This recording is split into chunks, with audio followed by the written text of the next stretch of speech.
ये शर्त रखी गई कि आपको नई ही गाड़ी लेनी है। जब आपको नई गाड़ी लेनी है तो उस तरीके से हमको काम भी देना चाहिए। हमारे घर में ये हो गई है कि लोग हम लोगों को बहुत घृणा की दृष्टि से देखते हैं, है ना, कि इसके वजह से आज घर दिवालिया कगार पर है। बैंक लगातार नोटिस दे रहा है, दबाव बना रहा है, मोहल्ले में रेपुटेशन खराब हो गई, समाज में रेपुटेशन खराब हो गई। सारे लोग हंस रहे हैं कि ये दलित चले थे उद्यमी बनने के लिए। ये बहुत बड़ा मजाक किया गया सरकार द्वारा और उन संस्थाओं के द्वारा। जय हिंद, नमस्कार। मैं हूं अशोक दास, आप देख रहे हैं दलित दस्तक। मैं हूं बनारस में, प्रधानमंत्री नरेंद्र मोदी का लोकसभा क्षेत्र है। सरकारें तमाम दावे करती है, तमाम वादे करती है कि वो दलितों के लिए, पिछड़ों के लिए क्या क्या स्कीम लेके आई है और क्या क्या करेगी। ऐसी एक स्कीम आई थी साल 2019 में। ट्रक टैंकर लाया गया था और जो दलित उद्यमी हैं उनको इनवाइट किया गया था, उनको रिजर्वेशन दिया गया था और कहा गया था कि उसके जरिए जो दलित एंटरप्रेन्योरशिप है उसको हम बढ़ाने जा रहे हैं। 3 तेल कंपनियां शामिल थी इसमें और उसके जरिए देश भर में 3000 से ज़्यादा जो दलित उद्यमी हैं उनको डिक्की के साथ कोलैबोरेशन करके दिया गया। तमाम वादे किए गए। कहा गया कि इसकी वजह से एंटरप्रेन्योरशिप बनेंगे इस समाज में, लेकिन हकीकत में तमाम लोग दिवालिया घोषित हो चुके हैं, एनपीए हो गए हैं। और बनारस में भी तमाम ऐसे लोग हैं जिन्होंने सरकार पे भरोसा किया, उनके दावों पे भरोसा किया और अपनी तमाम जमा पूंजी लगा दी, लेकिन आज कहीं ना कहीं सड़क पे आ गए हैं। हमारे साथ है 3 मेहमान, बीना एंटरप्राइजेज के मुकेश कुमार जी और ज्योति कुमार हैं, ज्योति एंटरप्राइजेज के, और जितेंद्र कुमार साक्य हैं, साक्य एंटरप्राइजेज के। क्या हुआ ये जो स्कीम है ट्रक टैंकर की, इसके बारे में हमें बताइए कि क्या ये स्कीम थी और किस तरीके से आप लोग इससे जुड़े और क्या वादे किए गए थे और अभी क्या स्थिति है। सर 2018 आपका कौन सा एंटरप्राइजेज है? बीना एंटरप्राइज। ओके, मेरा नाम मुकेश कुमार है, मैं बीना एंटरप्राइजेस का ऑनर हूँ जी। सर जो है कि 2018 में ये एक स्कीम आई थी स्टैंड अप इंडिया के थ्रू। उसके थ्रू हम लोग शिक्षित बेरोजगार थे और हम लोग जो है कि मध्यम अपना मजदूरी करके काम करते थे, पढ़े लिखे हैं। तो ये समझ में आया कि नहीं, ये अच्छा अवसर है, सरकार की स्कीम बढ़िया है, इसमें हम लोगों को भी अवसर मिलना चाहिए। हम लोग इसमें पार्टिसिपेट किए। इसमें सर ये जो योजनाएं थी कि ये एकदम कोलेटरल फ्री था, है ना, जिसके अंदर कोई अनुभव भी ना हो, उसके पास कोलेटरल फ्री हो, कोई बैकग्राउंड ना हो। गवर्नमेंट ऐसे लोगों को प्राथमिकता दी कि भाई आप आओ, बैंक से हमको 1 करोड़ रुपये आपको लोन देंगे और 3 जो है टैंकर, गैस टैंकर देंगे। और जिसमें IOCL कंपनी ने हम लोगों से तय किया कि आपको पर मंथ 4 से 5,500 किलोमीटर आपको काम मिलेगा। जिसमें ये लगा कि ठीक है, अगर हम लोगों को इतना काम मिल जाएगा तो हम लोग आसानी से 1 करोड़ का लोन भर लेंगे और 5 साल हम लोग इस योजना को चला लेंगे और गाड़ी हमारी फ्री हो जाएगी। तो हम लोगों को अच्छा खासा अनुभव हो जाएगा इस कार्य के बारे में। तो आगे हम लोग इसमें एक और योजनाएं थी कि और सब्सिडी भी हम लोगों को कहा गया कि अगर आपको सब्सिडी भी दी जाएगी, अगर थोड़ा बहुत दिक्कत होती है तो सब्सिडी से आप अपना लोन को इसको भर सकते हैं। और इसमें सर जो IOCL ने शर्तें हमको रखा कि आपको नई गाड़ी ही लेनी है। नई गाड़ी लेनी है, चूँकि नई गाड़ी लेने के लिए पूरा पैसा हम लोग को गाड़ी में लग गया और टाइमिंग से हम लोगों को काम नहीं मिला। गाड़ियाँ हम लोगों को जाती थी जो स्पॉट पर, जहाँ से वो हम लोगों को मिलता था। 1 मिनट, तो वहाँ सर गाड़ियाँ 15-15 दिन 20-20 दिन खड़ी हो जाती थी। अच्छा, ये दिक्कत कब से शुरू हुई? शुरुआत से ही दिक्कत है? आपका कौन सा एंटरप्राइज है, नाम क्या है? साक्य एंटरप्राइज से जनिल कुमार साक्य मैं बोल रहा हूँ। ये स्टार्टिंग से ही है। स्टार्टिंग में फिलहाल काम बहुत बढ़िया मिला हमें, उसके बाद लास्ट में धीरे धीरे जो रेशियो उसका कम होता गया जी। आपके पास 1,000 तक, जो 815 तक भी हमारा काम मिला 1 महीने में, जिससे कि हम अपनी ना EMI भर सकते थे, ना कुछ कर सकते थे। घर से भी एक्स्ट्रा पैसा लग जाता था हम लोग को, लाखों रुपये हर महीने खर्चा बढ़ जाता था। लेकिन हम लोग जो है उधार गाड़ी लेके जो है सब चीज़ किया, जिससे कि हम गाड़ी चलाने में असमर्थ था गया। तो दिक्कत क्या थी इसमें? जो तमाम वादे किए गए थे, आप लोग किस तरीके से जुड़े इस योजना से? डायरेक्ट जुड़े या फिर किसी संस्था के जरिए जुड़े? डिक्की संस्था जुड़े थे हम लोग। डिक्की जो दलित के लिए, बिजनेसमैन के लिए काम करती है। यस, उनके लिए मैं जुड़ा था। तो हम लोग को मिल गया भी गाड़ी अच्छे से, जो बैंक से भी हम लोग को 1 करोड़ का लोन भी मिल गया। लेकिन जैसा चलना चाहिए गाड़ी वैसा चली नहीं। और हम लोग सोचे थे कि धीरे धीरे बढ़ जाए, इम्प्रूवमेंट होगा, लेकिन दिन पे दिन जो हम लोग और बर्बाद हो रहे गए और आज इस कदर पे खड़ा है जैसे कि जो है बैंक अलग दबाव डाल रहा है और एमपीए भी हो गया गाड़ी 1 साल पहले हमने कर दिया था, दे दिया लिख के। अच्छा, मैंने सुना है कि एनपीए होने के बाद आप लोगों ने गाड़ियाँ सरेंडर कर दिया था बैंक को कि आप भाई अपना बेच के अपना जो भी है आप अपना कर्ज चुका लो या फिर तमाम, तो उसमें बैंक की क्या भूमिका रही, तेल कंपनियों की क्या भूमिका रही? उसमें जब गाड़ी चली नहीं तो उस पर हमने जो है बैंक को 1 साल पहले ही जो है पिछले साल हमने जो है लिख के जो है सरेंडर कर दिया था मेरी गाड़ी, और उनसे कई बार हमने जो है 50 बार बात भी किया कि सर कितना तक कार्रवाई हुआ, क्या हुआ, जल्द से जल्द गाड़ी हमारी उठाई है, जल्द से जल्द जो है जो अमाउंट जो हमें गाड़ी के समय करंट मिल रहा है वो मिल जाएगा। उससे लास्ट में आज 1.5 साल होने वाला है अराउंड, लेकिन बैंक ने अभी तक जो है वो अभी तक कोई प्रोसेसर नहीं हुआ, न कुछ हुआ। और हम लोग जो दिन पे दिन प्रेशर पे जो है चिंताएं, रात को नींद नहीं आ रही है, परेशानियां बढ़ती जा रही है, घर में सब कोई परेशान है एकदम, और दबाव डाल ली बैंकर जो है कि रिकवरी कर लेंगे। अब हम लोग कहाँ से लेके आएंगे फिलहाल? आपका कौन सा एंटरप्राइजेज है? ज्योति कितने? एंटरप्राइजेज। अच्छा, मेरा नाम ज्योति कुमार जी है। ओके, कितने का नुकसान हुआ है इस योजना में इस जुड़ने की वजह योजना में 50% का मेरा नुकसान हुआ है। से? कितने लाख का नुकसान हुआ है? कम से कम इसमें 40 से 50 लाख रुपए के नुकसान हुए। तो क्या आप इतने कैपेबल थे कि ये इस नुकसान को? इतने कैपेबल मैं नहीं था। ये डिक्की के मार्फत मैं आया और मुझे बोला गया था कि ये कोलेटरल फ्री है और इसमें सब्सिडी मिलेगी। सब्सिडी हम लोगों को आज तक अभी कुछ भी नहीं मिला। तो बार बार आप डिक्की का जिक्र कर रहे हैं, क्या डिक्की ने तमाम बातें बताई नहीं? डिक्की तमाम बातों को हमें बताई, मगर ये डिक्की हमको कहती गई कि आपको सब्सिडी मिलेगी। तो ये सब्सिडी अभी तक हम लोगों को नहीं मिली। और 1.5 साल पहले मैंने एनपीए हो गई थी मेरे अकाउंट। एनपीए होने के बाद भी मैं मेल भी किया दिल्ली तक और बनारस में भी बैंक को भी लिखित दिया।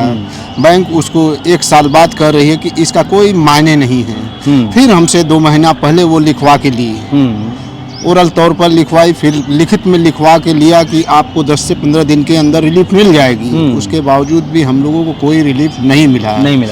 और जो गाड़ियां मैं खड़ी किया हूँ, पार्किंग वाला मुझे बहुत परेशान कर रहा है। उसका 3-4 लाख रुपया मेरे ऊपर कर्ज हो गया। वो कह रहा है कि आप गाड़ियां नहीं हटाएंगे तो हम रोड पर आपकी गाड़ियां धकेल देंगे। ओके, 3-4 लोग इसमें इन्वॉल्व हैं। जैसे शुरुआत में मान लीजिए डिक्की के जरिए आप लोग जुड़े इस योजना से, फिर 3 तेल कंपनियां थीं जो सामने आई और आप लोगों को ये योजना दिया गया। फिर इसमें जो पेट्रोलियम मिनिस्ट्री के तहत आती है, इसके बाद बैंक आते हैं।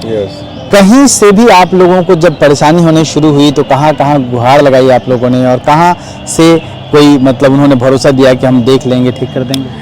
इंडियन ऑयल को हमने जो बहुत बार जो है मेल किया गया कि काम हमें कब मिल रही है, थोड़ा सा और बढ़ाइए जो भी था, लेकिन जो वो अभी तक नहीं कुछ समझ अब सुधार हो जाए, लेकिन कोई सुधार नहीं हुआ। इधर डिक्की को संपर्क किया आप लोगों ने? डिक्की भी संपर्क किया, लेकिन जो है वहाँ उन लोग भी मीटिंग करते, लेकिन कुछ उन लोग को भी बात नहीं माना गया और हम लोग दबते गए। इंडियन ऑयल भी जो हम लोग को जो है दबाव डाला, और इधर बैंकर भी जो हम लोग को दबाव डाल के जो हम लोग बर्बाद कर दिए हैं। और सरकार से उम्मीद है कि जो हम जल्द से जल्द हमें जो कुछ रास्ता निकाले जिससे कि हमारा सिविल जो है ख़राब ना हो, और कोई रोज़गार जो है इस टेंडर के तहत जो है कुछ रोज़गार मिल जाए जिससे कि हम और आगे अपडेट कर सकें। मैंने सुना है कि वो गाड़ी जो आप लोगों ने निकाली वो सिर्फ जो तेल कंपनियां थी उन्हीं के अधीन चलाना था और कहीं आप चला नहीं सकते? नहीं, ये बातें सत्य है सर, क्योंकि IOCL से जो हमारा हुआ था, हम लोगों को सर चूंकि हम लोग नए थे, फ्रेशर थे और हम लोगों के पास पूंजी भी नहीं था, लेकिन जो उनका स्टैंड अप इंडिया का जो स्कीम था उसमें जो योजनाएं थी, जो उनका प्लान था, उसमें यह था कि नए लोगों को ही उभारना है और विदाउट पूंजीपतियों को, और दलित समाज से नए उद्यमी पैदा करने हैं। इस वजह से सर हम लोगों को ये किया गया और उसमें ये शर्त रखी गई कि आपको नई ही गाड़ी लेनी है। जब आपको नई गाड़ी लेनी है तो उस तरीके से हमको काम भी देना चाहिए था, लेकिन नई गाड़ी तो दे दिया गया, पूरा 1 करोड़ रुपया हमारा गाड़ी में लग गया और काम हमको जो है कि केवल 1000-1500 मिल रहे हैं, 700-800 मिल रहे हैं, जबकि टारगेट था कि 4500 से 5000 हमको काम मिलता, तब हम उसको कवर कर पाते। जी, ये मैं दर्शकों को बता दूं कि मेरे पास इन तीनों लोग जिनसे मैं बात कर रहा हूं, तीनों इंटरप्राइजेज की लिस्ट है पूरी, और जो गाड़ियां चली हैं तमाम मामलों में, तमाम मौक़ों पे तकरीबन 3000, तमाम मौक़ों पे इनको 25% तक काम मिला है। कई महीने ऐसे हुए हैं जिसमें सिर्फ 1000 किलोमीटर, 800 किलोमीटर गाड़ियाँ चली हैं, 2000 किलोमीटर चली है, और इसकी संख्या ज़्यादा है। बजाय कि 5.5 से 4.5 से 5.5 की बात करें तो उसकी संख्या काफ़ी कम है, वो 10 से 15% ही इतना काम मिल पाया। आप कितने नुकसान में हैं आज के वक्त में इस स्कीम की वजह से? कम से कम 50% सर। कितने लाख के नुकसान में? अराउंड 50 लाख के नुकसान पे है। कैसे भर पाएंगे? कुछ है ही नहीं हमारे पास, तो हम कहाँ से भर पाएंगे हम। आप कितने नुकसान में हैं? सर नुकसान का तो कोई भरपाई नहीं समझ में आ रहा है, क्योंकि नहीं, आप कितने नुकसान में हैं? पैसे का अगर देखा जाए कम से कम 50-60 लाख रुपए के तो नुकसान में हम लोग। और आप? 40 से 50 लाख रुपए के नुकसान है सर। तो आप लोग सरकार से क्या चाहते हैं? किस तरीके से जो आप लोग ये कहीं ना कहीं फंस गए इस पूरे सीरीज में, जिसमें तमाम लोग इन्वॉल्व हैं, सरकार से लेके पेट्रोलियम मिनिस्ट्री से लेके तेल कंपनियां और बैंक, और कहीं ना कहीं डिक्की की भूमिका भी उतनी बेहतर नहीं रही जितनी होनी चाहिए, इसे सपोर्ट नहीं मिला। तो आप लोग क्या चाह रहे हैं आज के वक्त में, कैसे निकल पाएंगे? डिमांड आप लोगों की मांग क्या है? वक्त में हम तो यही चाहते हैं कि सरकार इसमें हम लोगों की सहायता करे। इस किस तरीके की सहायता? जो बैंकर्स हमारे ऊपर दबाव बना रहे हैं इस लोन को, या तो सब्सिडी हमें दे, या तो कोई व्यवस्था हमें दे कि संसाधन दे चलाने के लिए कि मैं आगे बढ़ सकूं उसको।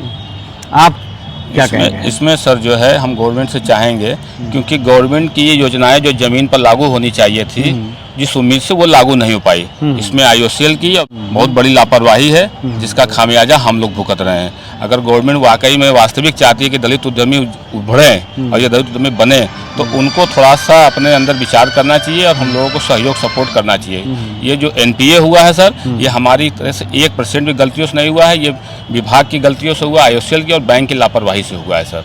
तो ये जो सरकारें दावा करती हैं तमाम कि वो दलित समाज के नए उद्यमी तैयार करती हैं, तमाम गारंटियां गिनाई जाती है कागजों पे, चुनाव के दौरान तमाम चुनाव प्रचार में इस जैसी योजनाओं का जिक्र करके बार बार बताया जाता है कि हमने इतने दलित उद्यमी पैदा कर दिए, इतने दलितों का कल्याण हो गया, लाखों लोग करोड़पति बन गए। जमीन पे हकीकत क्या है? ज़मीन पे सिर्फ योजनाएं अच्छी लगती है देखने में, जब ज़मीन पे आती है तो वो सबको पता चला। जैसे हमें देख लीजिए आप, हम 3 लोगों को देख लीजिए आज कंडीशन क्या है इस समय। ओके। सच्चाई सर इसमें यह है सर कि 5 साल हम लोग रातों दिन इसमें दौड़े, अपने जेब से पैसा खर्च किए इस उम्मीद से कि कम से कम गाड़ियां हमारी सफल हो जाएगी, EMI भरा जाएगी। तो हम लोग भी, क्योंकि जो शुरुआत में जो योजनाएं थी, जिसका प्लान था, तो हम लोगों को भी उम्मीद जगी। हम लोग रातों दिन मेहनत किए, बहुत मेहनत की। हमारे घर के लोगों को भी आस जगा कि चलो कुछ उभार होगा, कुछ सुधार होगा। आज स्थिति सर हमारे घर में ये हो गई है कि लोग हम लोगों को बहुत घृणा की दृष्टि से देखते हैं, है ना, कि इसके वजह से आज घर दिवालिया कगार पर है, बैंक लगातार नोटिस दे रहा है, दबाव बना रहा है, मोहल्ले में रेपुटेशन खराब हो गई, समाज में रेपुटेशन खराब हो गई। सारे लोग हंस रहे हैं, ये दलित चले थे उद्यमी बनने के लिए। ये बहुत बड़ा मजाक किया गया सरकार द्वारा और उन संस्थाओं के द्वारा। हमको इसको जल्दी से जल्द सर इसको उभारना चाहिए, क्योंकि समाज में एक मैसेज आना चाहिए कि अगर आप वास्तव में इस समाज को उभारना चाहते हैं, इस समाज को मुख्य धारा में लाना चाहते हैं, तो इसको ज़मीन पर बेहतरीन लॉन्च करना पड़ेगा, उसका इम्प्लीमेंट करना पड़ेगा, तभी बात बनेगी। और सरकार से हम चाहेंगे कि अगर सरकार वास्तव में हमारा हित चाहती है तो अभी भी इसमें समय है, हम लोग इसमें बने रहना चाहते हैं। आप जो वादा किए थे उस वादे पर खरे उतरिए, हमको उतना काम दीजिए और बैंक को भी थोड़ा सा नियंत्रण में रखिए कि भाई आइए नए उद्यमी हैं, इनको ऊपर ज़्यादा प्रेशर मत करो, ज़्यादा टेंशन मत दो और सिस्टम से काम करें। तो कोई बड़ी डिमांड नहीं है, डिमांड बस इतनी है कि जिस भरोसे के साथ इन लोगों को इस बिजनेस में जोड़ा गया था, ये कह के कि इसमें आमदनी होगी, और उसी भरोसे के साथ जिस तरीके से ये लोग स्टैंड अप इंडिया के तहत जुड़े थे इस योजना से कि कुछ कमाएंगे, लोन चुकाएंगे, परिवार को आगे बढ़ाएंगे, बेहतर स्थिति होगी, लेकिन हुआ उल्टा। जो था वो भी गंवा बैठे हैं। तो सरकार की जो स्टैंड अप इंडिया जो स्कीम है, या फिर इस तरीके की जो स्कीमें हैं जो लगातार दावे करती हैं कि हम दलितों को, शोषितों को मुख्यधारा में ला रहे हैं, उनके भीतर से एंटरप्रेन्योर निकाल के ला रहे हैं, उसकी जो हकीकत है वो इन तीनों लोगों के रूप में आपके सामने है। अब सोचिए कि सरकार के दावे और ज़मीनी हकीकत में कितना फ़र्क है। देखते रहिए दलित दस्तक। जय भीम।